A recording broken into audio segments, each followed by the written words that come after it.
let's move on to Group B. As we know, the group featuring the U.S., England, Iran, United States, and Wales.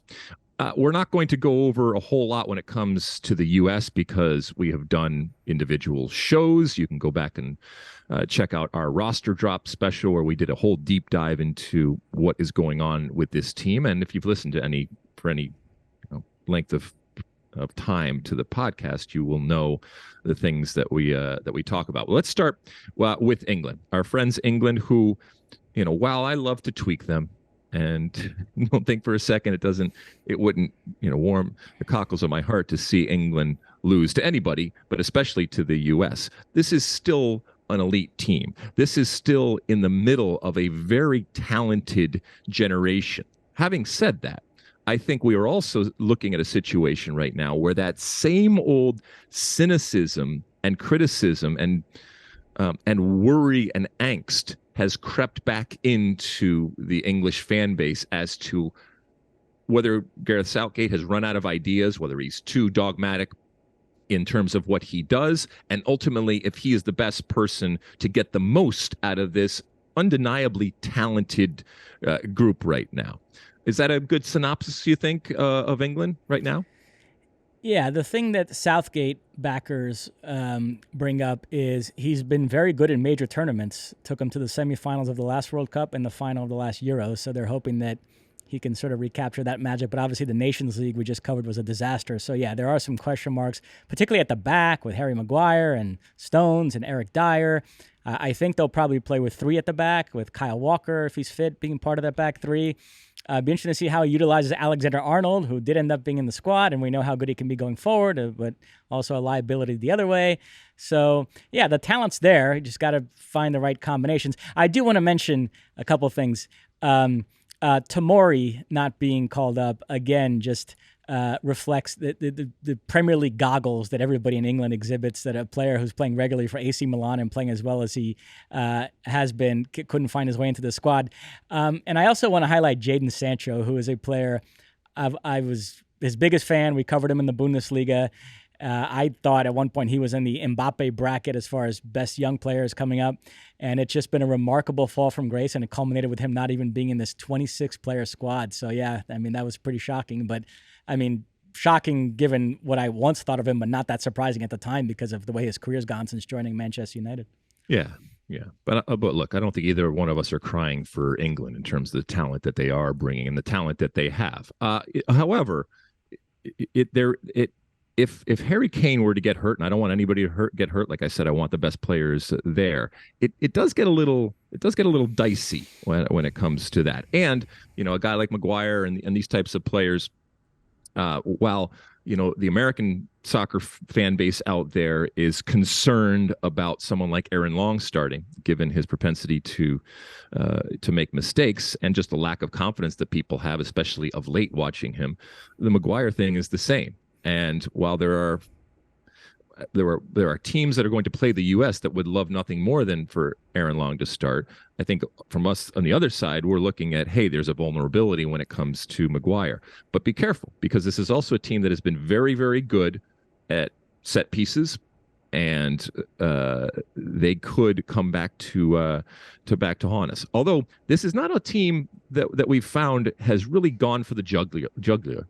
This is not a team that goes for that second and third goal, and which means that you can hang around. You can hang around with this team. So if and when the U.S. is playing in this World Cup on that Black Friday against England, if the U.S. were to go down a goal, it's certainly not the end of the world, as opposed to some teams where they just close up shop and they just can't physically or mentally handle going down and having to chase the game. We talk a lot about young stars. England do have a few candidates to be breakout players in this tournament. Jude Bellingham, I'm excited to watch in the midfield.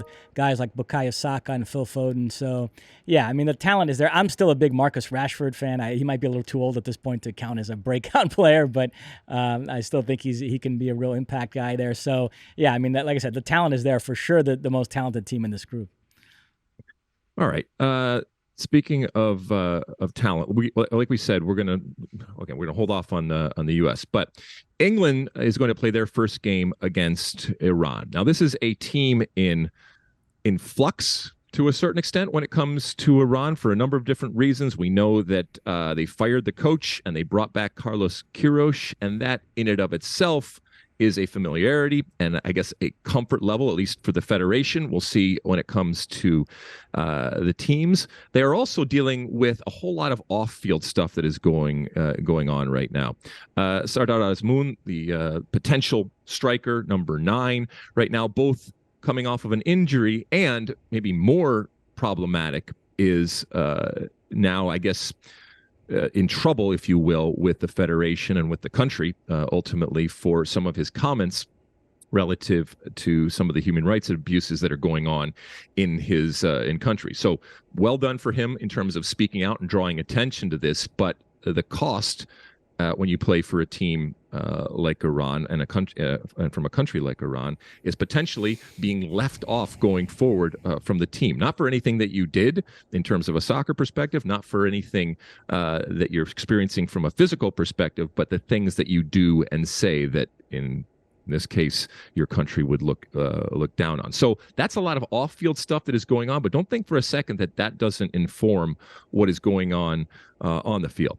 Having said all of that, this is a team that we have seen can be good, but this is a team that, from a U.S. perspective, I think the U.S. should beat them. From an England perspective, certainly the first game against Iran, given the talent level and all the stuff that is going off the field, they should be licking their chops saying, we are going to go out and not only get 3 points, but we're going to score multiple goals and make it a very easy day. Yeah, the one player, I mentioned him in one of our recent pods, and I want to reiterate it here, is Mehdi Taremi. Very good striker who scored 5 goals in the Champions League group stage for Porto. Last season was the second leading scorer in the Portuguese league behind only Darwin Nunez. So he's a player to watch for sure. But yeah, overall, I agree with you. This is a team that the U.S. should expect to beat. All right, let's go. Obviously, the U.S. is the third team in the group here. And as I've said before, the U.S. should be looking at both Iran and Wales as winnable games, and that's 6 points out there. And so they don't have to necessarily rely on the England game, which I'm not saying they throw away by any stretch of the imagination. But that's the big story when it comes to this U.S. team. Youngest team in the tournament, with that inexperience means that they're going to make mistakes, but also, as we've said before, a wonderful swagger. And I was with Greg Berhalter yesterday, and he could not wait for the whistle to blow. I was looking at a man who is done with all the other stuff and the preparations. Not that they're going to not use this week, but he just wants to get this thing going.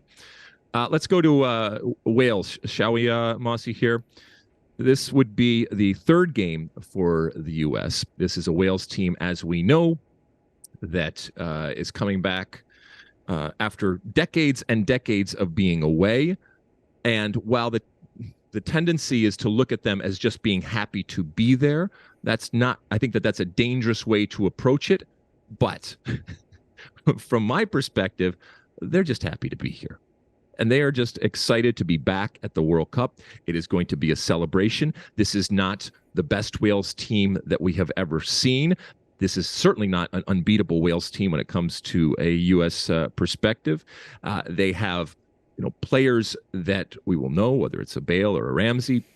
They will have players that we don't know. Somebody just a second ago was asking me on Twitter about who the U.S. is going to start. And, I talked about this Wales team that will gladly concede possession. They recognize that they don't necessarily want to have the ball. And usually when you do that, it's because either you're not good at possession, or you recognize that the space that opens up when you give the opposition possession is something that you can exploit. While they have speed on their team, I would not put them in the category of being speed merchants and collectively a team speed that is just ridiculous and crazy. And this question on Twitter was relative to potentially starting Ream, and some of the concern there is over the top and the speed and that kind of factor. So ultimately, Mossy, thoughts on this Wales team that comes back after 50-some years away from the World Cup?